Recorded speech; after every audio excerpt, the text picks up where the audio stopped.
26 de outubro de 2015. No reencontro com Guerreiro, o Corinthians vence Flamengo com gol de Wagner Love e mantém vantagem de 8 pontos para o Atlético Mineiro. Galo passa pela Ponte e ainda acredita no título. Domingo que vem tem duelo do líder e do vice-líder em Minas Gerais. São Paulo ganha a primeira sob o comando de Doriva e cola no G4.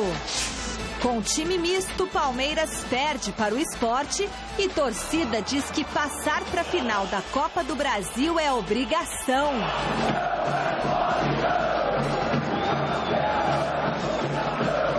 E o francês Michel Platini está fora da disputa pela presidência da FIFA. Estamos chegando, é segunda-feira, boa noite, que semana maravilhosa começando, Gazeta Esportiva naquele ritmo, já chega mostrando a vitória de ontem do líder Coringão, que no reencontro com o Paulo Guerreiro fez o Periano, olha, sentir saudades do timão, viu, coitado. Com muita consistência, o time do Tite venceu o Flamengo por 1-0, manteve a vantagem de 8 pontos para o segundo colocado. De novo com o Renato Augusto. Dali para o Jadson. Belo passe para o Malcom, para o Wagner Love. Será que agora sai? Será que agora sai? Saiu! Gol do Corinthians!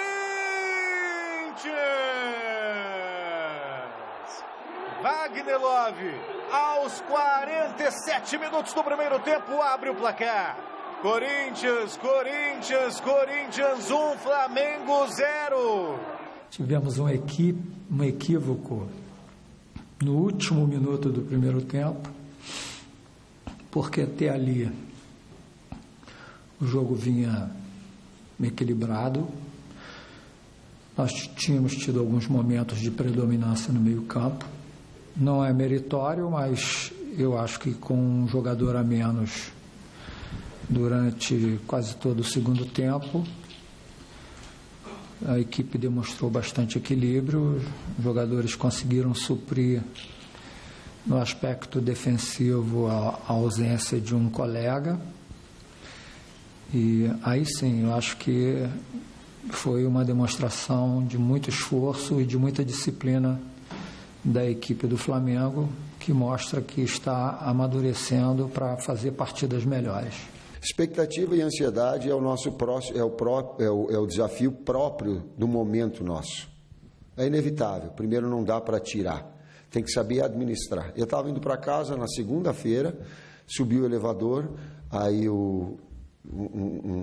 uma pessoa que mora no prédio olhou para mim e disse: "Bah, como é que tu tá?" Digo: eu estou na expectativa, mas estou administrando. Ele disse: "Bah, eu não vejo a hora de chegar o jogo, cara. Eu não vejo a hora, você é muito jogo, quantos falta? 7 e tá?" É reflexo de como o torcedor está. Moral da história, tem que ficar centrado e concentrado em desempenho, em jogar bem, em acertar o passe, em acertar a marcação, em acertar as melhores escolhas, a precisão na finalização. O nosso time é uma das equipes, se não a que mais finaliza, mas que mais certo e que mais precisão tem. Isso está muito perto de efetividade. Isso é um marco estatístico importante. Faz as melhores escolhas e acerta o gol. Põe o goleiro lá que vira o melhor em campo ou não. Então, trabalhar esses aspectos, eles são fundamentais.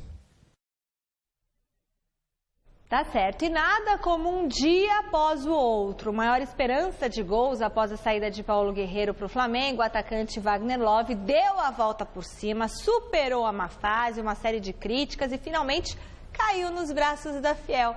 Veja na reportagem de Vicente Lomônaco. Corinthians é teu nosso amor, o teu destino é ser da gente o campeão. Corinthians! Corinthians!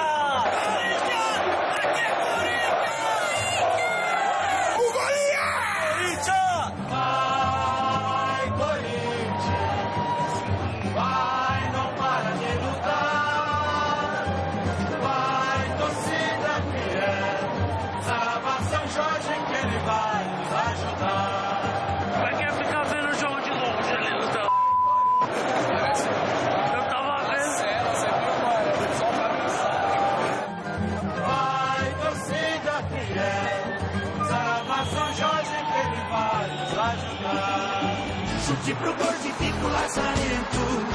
Chute pro gordo e fica o lazarento. Jogador brasileiro.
Ele precisa aquecer pra fazer um. Quem tem amor não precisa de guerreiro, não.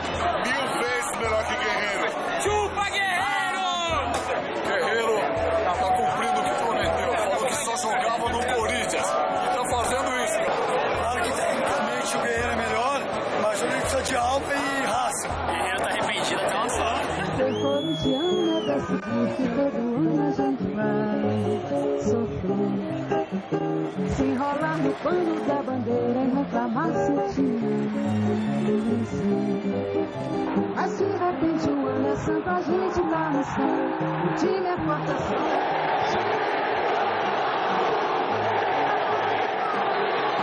Voa suave o gavião, tá cheio, tá campeão. Bate na trave o coração, bate na trave o coração.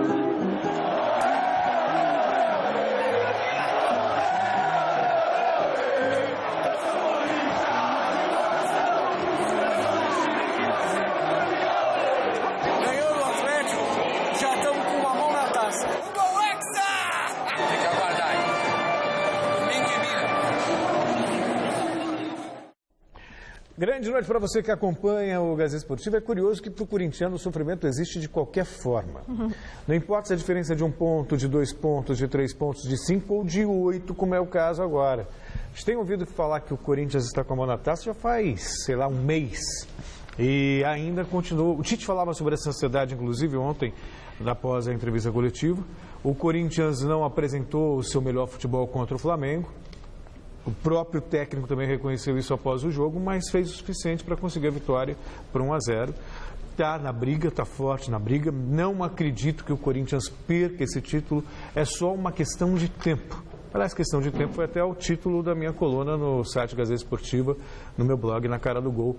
Porque resta saber se vai ser contra o Curitiba, se vai ser contra... Não, contra o Curitiba não dá mais. Se vai ser contra o Vasco, se vai ser contra o São Paulo. Mas para mim, uma coisa é certa. O Corinthians será campeão. Boa noite, Flávio. Boa noite, Celso. Boa noite, Michele, amigos do Gazeta Esportiva. Boa noite aos dois. Boa noite.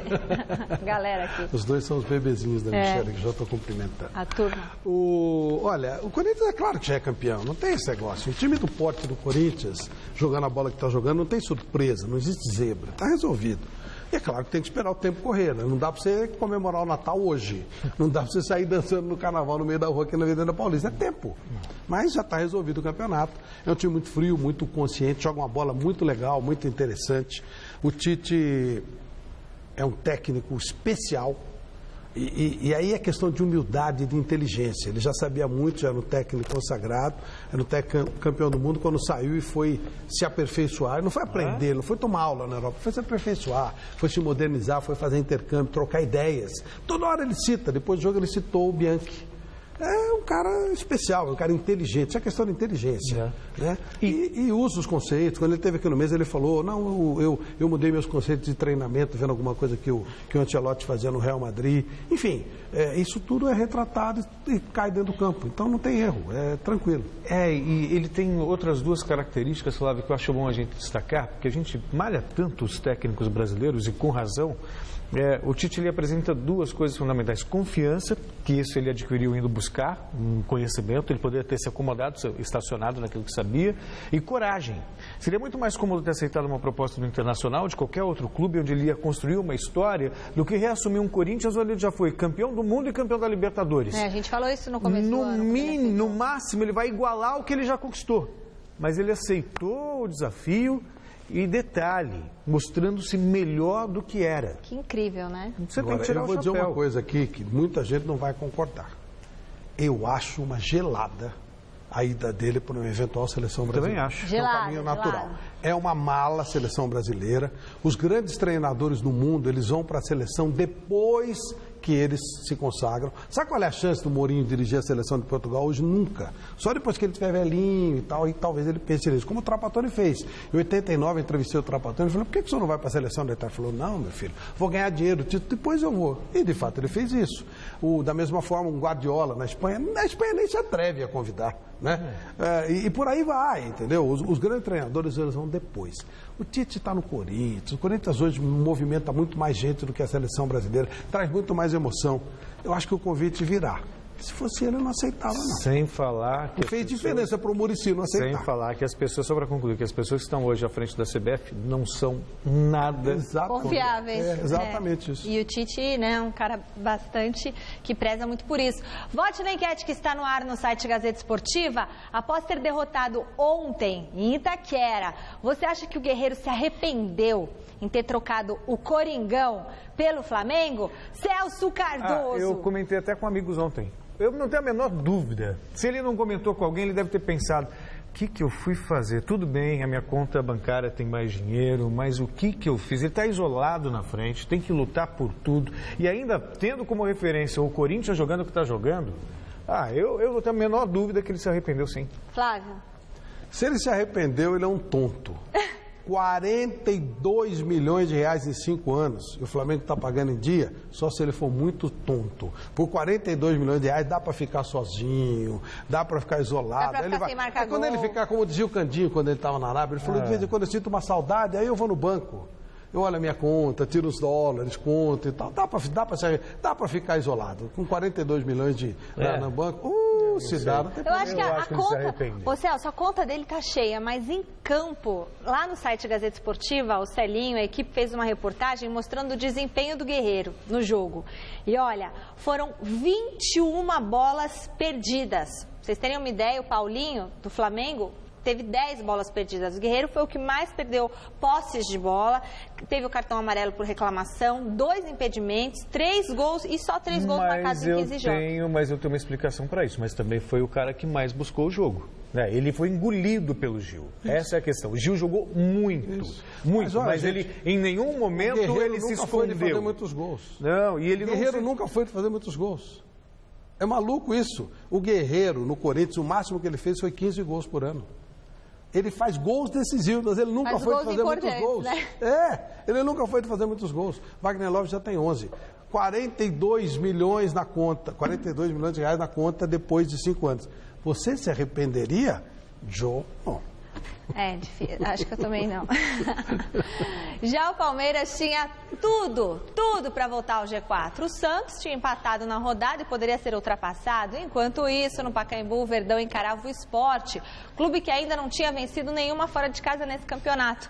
Mas pensando no duelo da semifinal da Copa do Brasil, o técnico Marcelo Oliveira escalou um time misto e acabou derrotado para os pernambucanos. O Palmeiras chega secando o Santos. Acho que eu tô acompanhando, 0x0. Só se fizer um gol agora, não, né? Acho que não, cara. 0x0. Com bola rolando, o jogo é quente. Catimba sim. Fair play? Não. Diego Souza tá doidinho da vida para dar uma espetada no Palmeiras que um dia foi dele. E Marlone é mais feliz. A distância aos 15 minutos. A testada de Rafael Marques tem endereço certo. Danilo Fernandes conhece o caminho. Os pernambucanos quase ampliam lá para os 40 da etapa inicial. Cristaldo chuta fora o empate.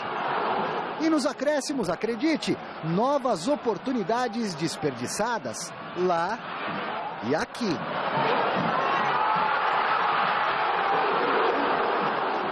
Poupados para a decisão de quarta-feira diante do Flu, Zé Roberto e Dudu são acionados. Reforços para o segundo tempo. E não dá certo por um tris. Decisivo é Diego Souza. Pênalti nele. André converte. 2-0. Marcelo Oliveira apela novamente para o banco e coloca Gabriel Jesus. Te chama. Quem está em noite abençoada é o Danilo.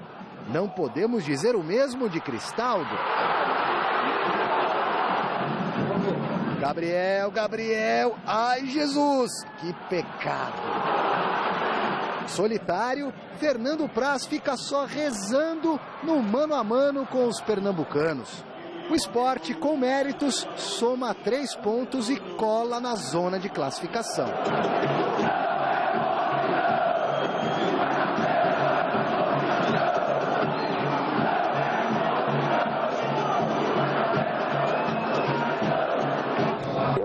Quando eu cheguei, eu não falava em Z4 e não falo em G4. Eu falo em ganhando jogos, né?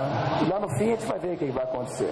Nós estamos chateados, vamos sofrer um pouco mesmo pela derrota. Era a oportunidade de ir para o G4 em casa. A gente tem que absorver rapidamente isso aqui. Tem ainda 6 jogos no Campeonato Brasileiro, mas temos que ir muito forte. No Campeonato Brasileiro, o Palmeiras ainda tem tempo, algumas rodadas para dar uma virada nessa história e continuar sonhando com a vaga na Libertadores da América. Na Copa do Brasil, não. É quarta-feira, Allianz Parque, jogo decisivo contra o Fluminense. Ou vai ou... tchau. Adiós. Bom, nós estamos perdendo o jogo nesse momento e precisamos de um gol. Começar o jogo já apertando o adversário, já buscando esse gol com equilíbrio para não levar contra-ataque e não deixar o adversário sair com liberdade. Acho até entendo o desapontamento da torcida, a insatisfação. Poxa, mas... sabe, o Palmeiras precisa agora de apoio, não é de pressão, sabe? Acabou a paciência, tem a obrigação de ganhar, blá, blá, blá. É um jogo de futebol. O Palmeiras está sendo montado, uma equipe em formação, trocou de técnico no meio do caminho, conseguiu alguns bons resultados, mas não é novidade para ninguém que esse Palmeiras é para o ano que vem. Pode até conquistar a Copa do Brasil, que por ser um torneio mata-mata. Mas acho que nunca foi vendida a ideia de que o Palmeiras já seria campeão esse ano. Está montando um time. Então, eu acho que agora é a hora realmente de aperfeiçoar esse elenco que está sendo montado. O ano passado o Palmeiras estava lutando para não cair, esse ano está brigando por título de uma competição mata-mata. E acho acertada a postura do Marcelo de colocar um time reserva. A prioridade é o Fluminense. Espero que dê certo.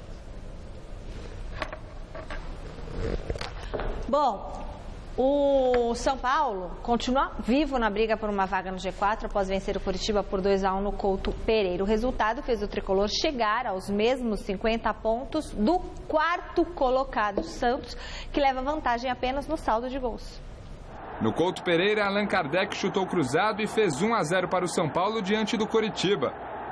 Aos 45 minutos do primeiro tempo, Cáceres tratou de empatar o duelo no sul do país. Só que na etapa complementar, Pato trocou passes com Ganso e bateu colocado para definir a partida. Final, Coritiba 1, São Paulo 2.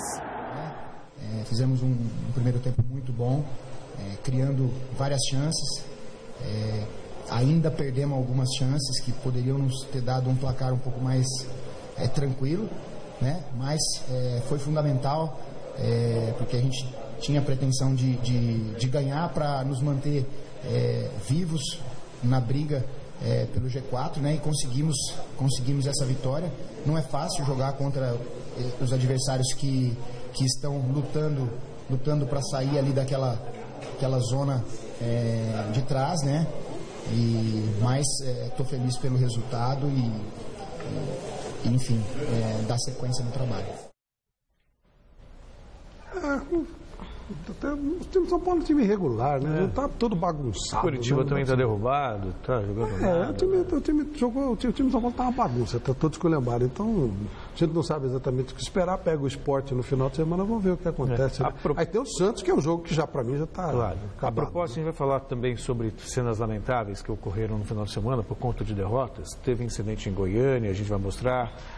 Incidente na volta do Flamengo e também teve em Curitiba. A torcida foi tirar satisfação com o time nos vestiários, teve jogador que escapou lá para falar com... Torcida não, deve ser uniformizado. Pois isso não é torcida, é bandido. Quer dizer, o próprio Curitiba que já teve o campo interditado mas por causa... de bandido. Mas eles ficam juntos com os bandidos. É só proibir esses caras de entrar no campo. Mas e aí, quem tem sabe, então, peito para fazer isso? Então dane-se. Né? Se eles estão para coibir isso. Os clubes são coniventes e os jogadores também têm culpa. Claro. Enquanto os jogadores não pararem o campeonato, quando isso acontecer, essa cena vai se repetir.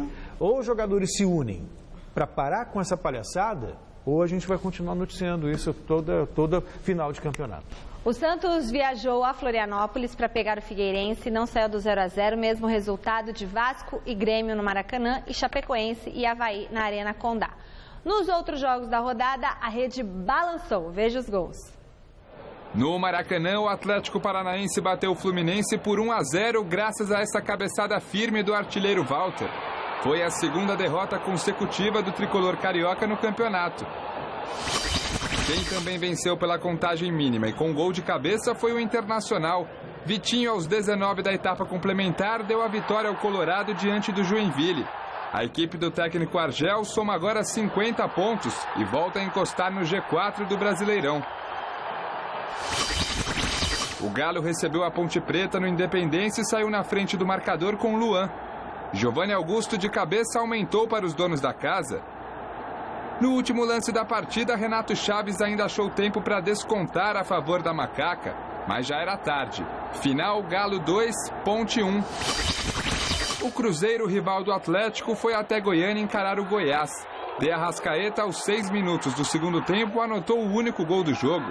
Final, Cruzeiro 1, Goiás 0. A rodada desse final de semana foi marcada também por confusões envolvendo torcida e jogadores. Revoltados com a 5ª derrota consecutiva, alguns torcedores tentaram invadir o vestiário do Coritiba após a derrota para o São Paulo. O meio-campista Thiago Galhardo teve que procurar abrigo no vestiário do tricolor. No Flamengo, o retorno dos jogadores para o Rio de Janeiro teve atraso de aproximadamente 45 minutos por causa de um protesto de torcedores no saguão do aeroporto e também dentro do avião. Por conta da confusão, o piloto da aeronave precisou acionar o sistema de som para pedir calma aos passageiros. Já em Goiás, o tumulto aconteceu momentos antes dos jogadores deixarem o Serra Dourada.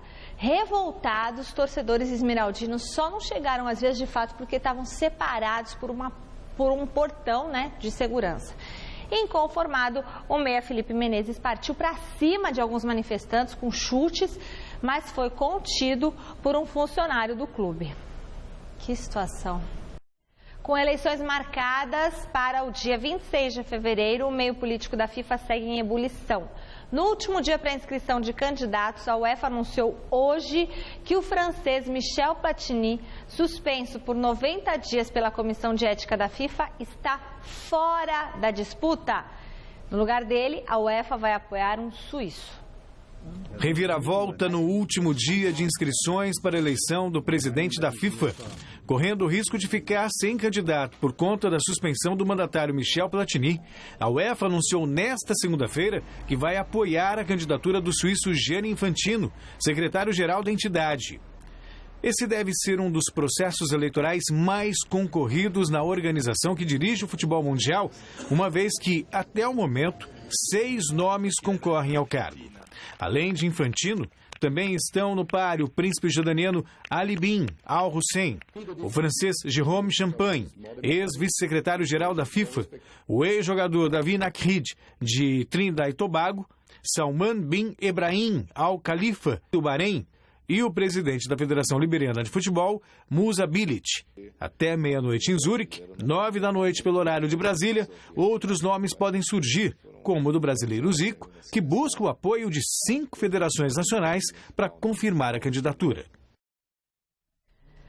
Tá gostando do Gazeta Esportiva? Tem alguma sugestão? Então fale com a gente pelo Twitter, @GazeEsportiva. Você fica sabendo tudo que rola no programa. E você também pode entrar no site da TV Gazeta, tvgazeta.com.br, e rever o Gazeta Esportiva. E é bom aproveitar e falar que todo domingo tem mesa redonda, agora a partir das 9 da noite, não é isso, Flávio? 9 horas, das 9 às 11, novo horário, 21 horas, avise os teus amigos aí, tá legal? Isso, não é mais 9h30, agora é às 9 da noite, mesa redonda, mais cedo melhor, né? Porque você pode dormir um pouquinho, meia hora mais cedo também. Vôlei, as meninas do Osasco não tiveram maiores dificuldades para vencer o SESI por 3-0 e conquistar pela terceira vez consecutiva o título do Campeonato Paulista. A decisão também teve como destaque a polêmica envolvendo a provável aposentadoria da oposta Elisângela. Veja na reportagem de Giovana Pinheiro. Uma partida para não deixar dúvidas. Logo no primeiro set, o Osasco chegou a abrir 10 pontos de vantagem e fechou a parcial em 25-16.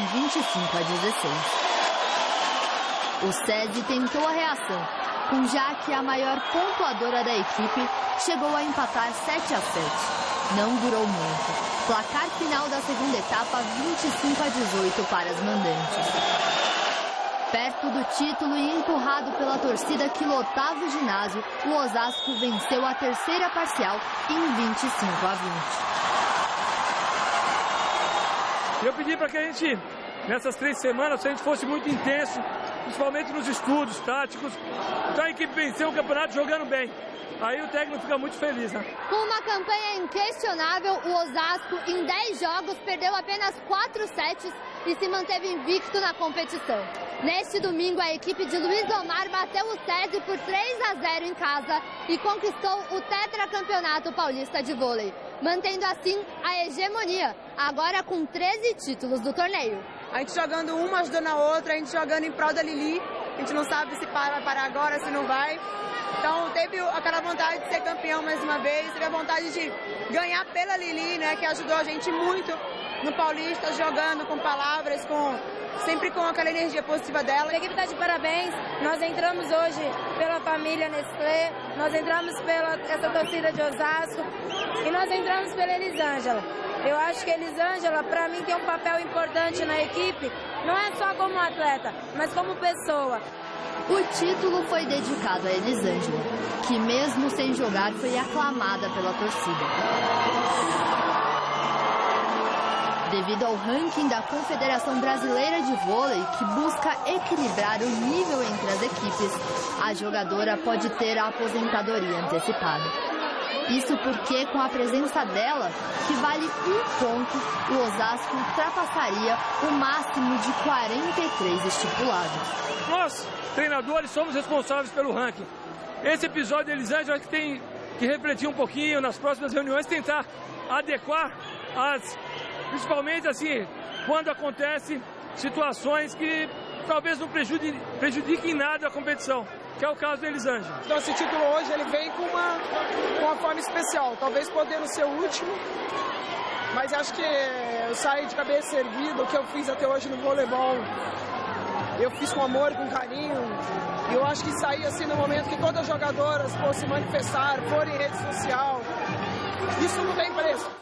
Já está aberta a votação para escolher o que, Celso Cardoso?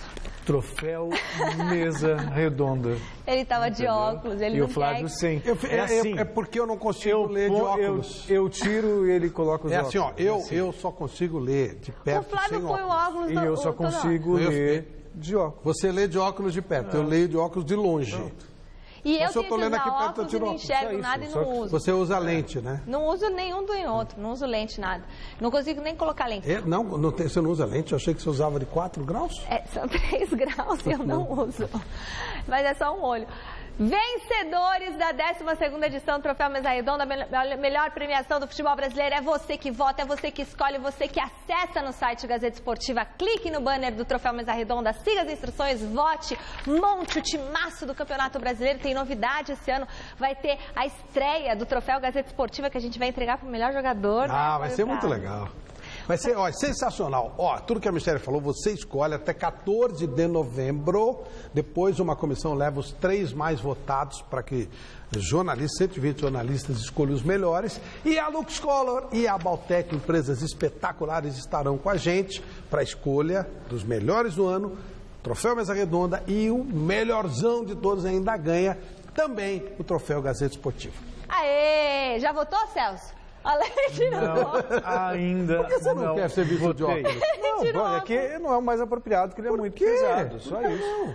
Eu quando eu coloco, eu coloco óculos, senão eu não vejo, né, Michele? De longe eu não vejo nada. Agora, eu não leio de perto. Aí você fala, coloca um bifocal. Aí eu caio. Eu uso óculos no dia a dia, não tem nenhum problema. Aqui no ar não preciso, só por isso. Tudo bem, Celso, mas eu só te fiz uma pergunta. Não. Pronto, até aqui, ó. Olha lá o Celso de óculos. Ele tá charmoso. Tirou a barbicha, gente. Tirou a barbicha e colocou o óculos. Vocês viram como que é o Celso Cardoso?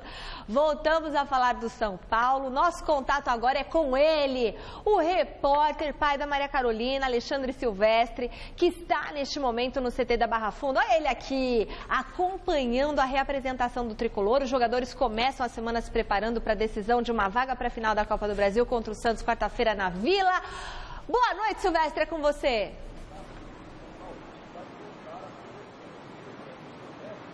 Boa noite, Michele, gêmeos, amigos, amigas, inimigos, inimigas e simpatizantes. Falamos ao vivo do CT da Barra Funda. Uma semana decisiva para o São Paulo, dentro e fora de campo. Neste exato momento, o zagueiro Iago Maidana está sendo julgado no STJD, no Rio de Janeiro. O São Paulo pode ser absolvido por essa, teoricamente, contratação de forma ilegal. É o que está sendo averiguado nesse momento com intermediários, o que a FIFA proíbe desde um tempo para cá. O São Paulo pode ser absolvido, pode ser advertido, pode pagar uma multa, pode cair para a segunda divisão ou ser proibido de contratar jogadores por até 2 anos. Julgamento rolando neste exato momento, mas cabe recurso. A decisão de hoje não será a definitiva. Amanhã tem eleição para presidente. O mandato vai até abril de 2017. De um lado, Leco contra Nilton Ferreira, o outro candidato. Na quarta-feira, a semifinal da Copa do Brasil contra o Santos na Vila Belmiro, parada duríssima para o São Paulo. Na quinta-feira, o Rogério Ceni será julgado no STJD porque criticou a arbitragem depois do jogo contra o Vasco da Gama no Morumbi, aquele pênalti Mandrake, marcado do Matheus Reis, que na minha visão não tocou a mão na bola, mas enfim, o Rogério pode pegar até 6 jogos de punição, cabe também recurso, só que restam apenas 6 rodadas, ou seja, o julgamento teoricamente poderia encerrar de forma precoce a carreira do Rogério Ceni. E no sábado tem Campeonato Brasileiro de novo, jogo de confronto direto contra o Sport no Morumbi, 5 da tarde. O São Paulo é o 5º colocado, empatado com o Santos, que é o 4º. Ambos têm 50 pontos. Tem o Internacional também com 50 pontos na cola e o Sport vindo logo atrás com 49.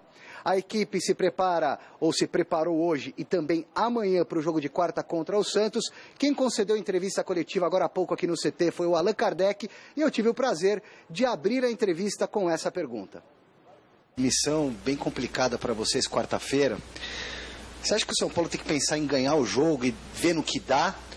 Ou arriscar tudo logo de cara, por exemplo, não tem o Thiago Mendes, já coloca mais um atacante, abre o time, vai para o tudo ou nada? Bom, boa tarde.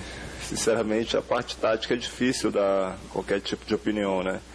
Sabemos que o Thiago é um jogador que tem sido importantíssimo para a nossa equipe e fará falta sim, mas nós temos jogadores com qualidade para que possam entrar, não sei se da mesma função, não sei se um homem mais de frente, mas que possam entrar aí para tentar nos ajudar. É um jogo muito difícil, mas o primeiro passo de tudo é você acreditar que é possível, você reverter o placar.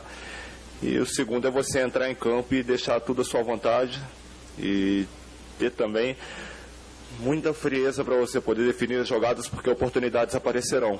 Então nós temos que ter o máximo de eficácia aí, acreditar sempre, buscar sempre fazer o nosso melhor. Tem que dar aquele algo a mais, tem que passar de 100% da capacidade física, capacidade mental também será muito importante, então vamos acreditar sim. Andei até perguntando para alguns atletas se eles acreditam e acho que todo mundo está muito motivado e confiante, acreditando que é possível reverter essa situação.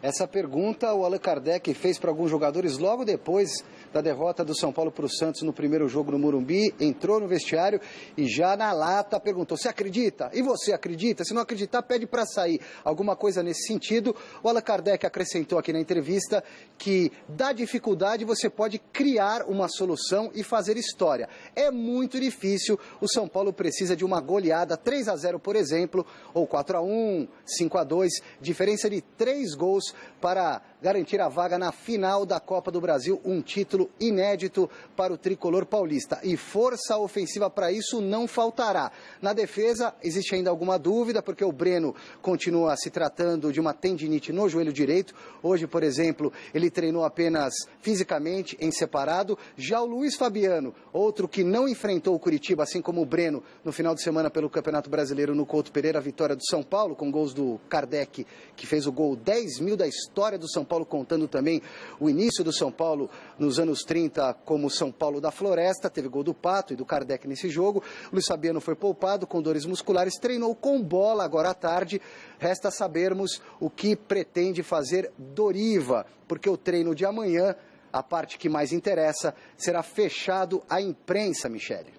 Tá certo, Silvestre. É o seguinte, Silvestre, o destaque do site Gazeta Esportiva de hoje é uma notícia sua que está lá no seu blog, falando que o Doriva, o treinador do São Paulo, não deve continuar em 2016 e que o Lugano pode voltar para o clube. Que bomba é essa, exclusiva do Alexandre Silvestre no site Gazeta Esportiva?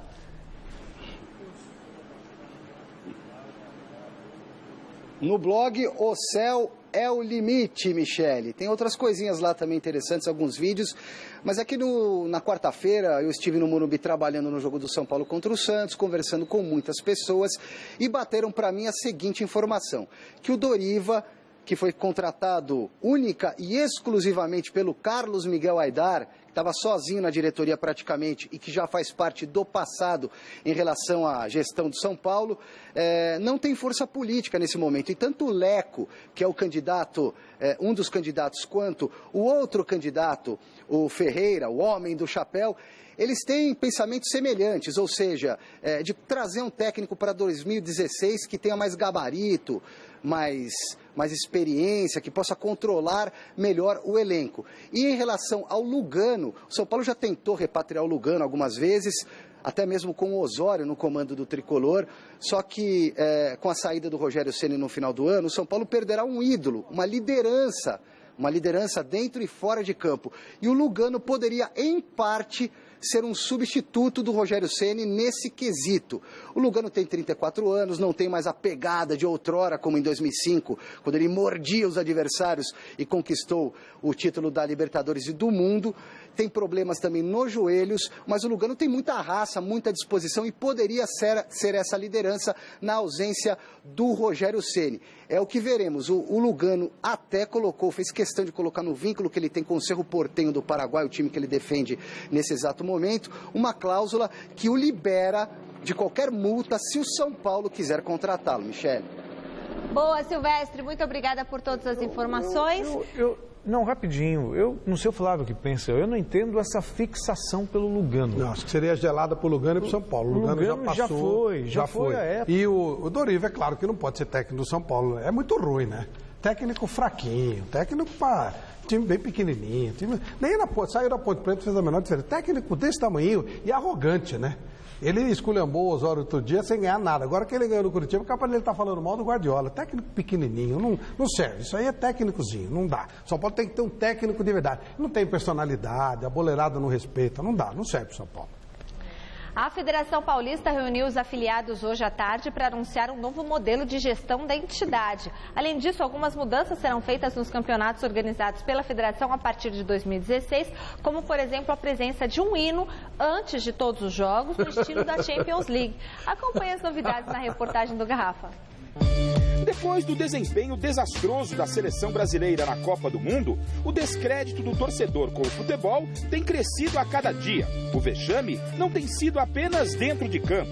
Os escândalos de corrupção envolvendo dirigentes em todo o mundo também têm contribuído muito para que a imagem do esporte mais apaixonante fique desgastada.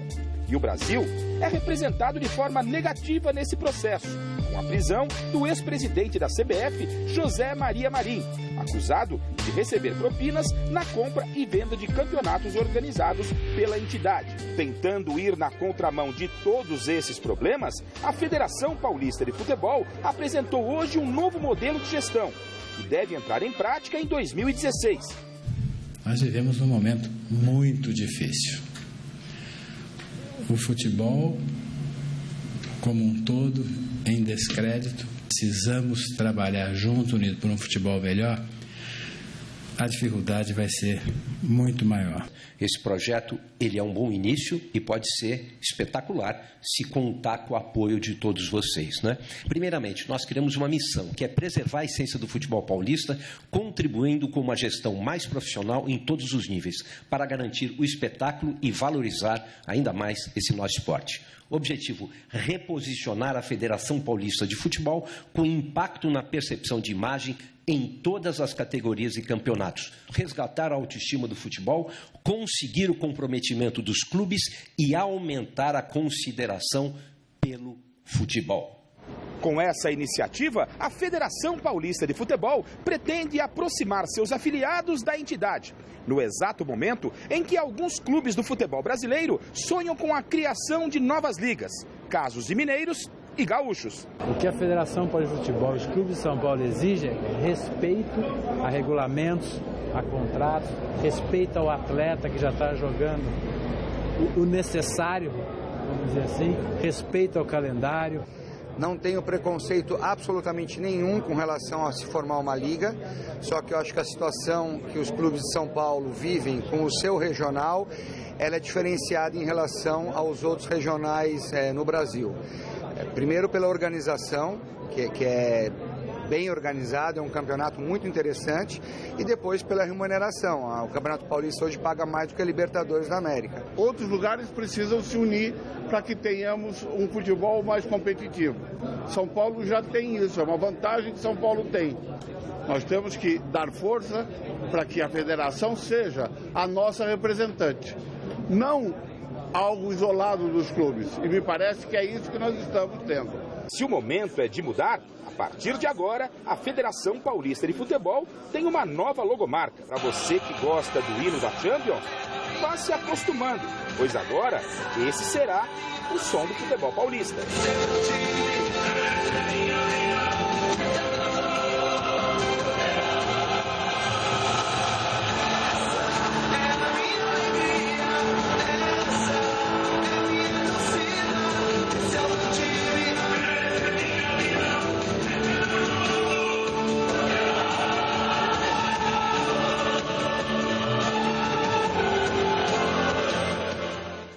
Anderson Roberto, um beijo. Galera assistindo Gazeta Esportiva, Palmeiras. Após a derrota do último sábado para o Sport, o time muda agora as atenções para a semifinal da Copa do Brasil.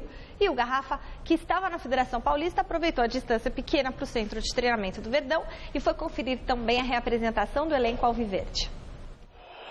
Após a derrota para o Sport no final de semana, a torcida do Palmeiras foi bem clara, exigindo vitória contra o Fluminense e, consequentemente, classificação para a decisão da Copa do Brasil.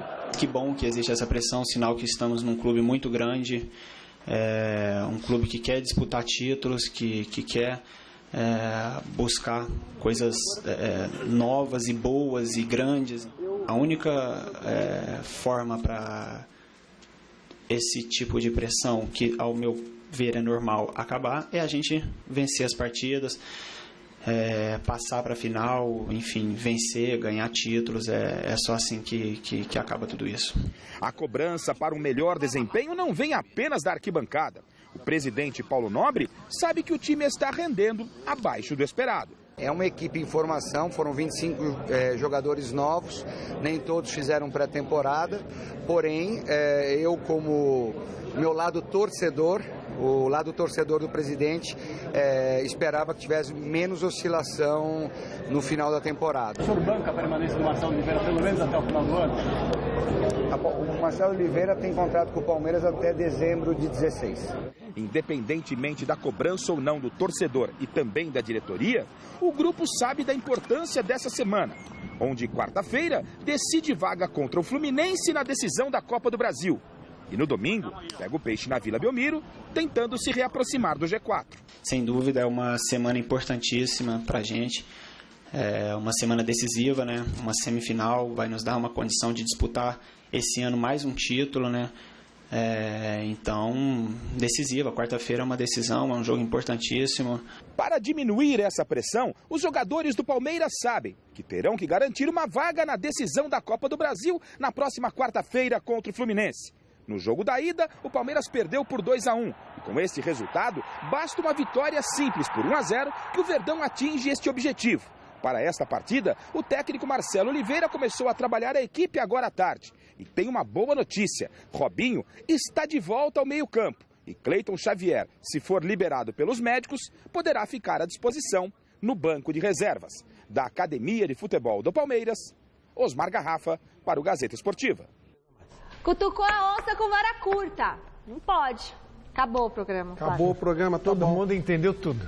Não, é porque o assessor do Dorival vai ficar ligando, querendo intimidar. Aqui não intimida. Dorival é fraquinho, uma porcaria, e assessor que me liga toma porrada. Ele e o treineiro dele, o Dorival. É antiético, porque fala mal dos outros, porque larga time, porque manda assessor me ligar. Aqui não intimida. Não tenho medo nem de assessor e nem de técnico sem vergonha. Um abraço, tchau. Tchau. Até já, um moleque morando sempre no meu coração. Toda vez que o adulto balança, ele vem pra me dar a mão. Há um passado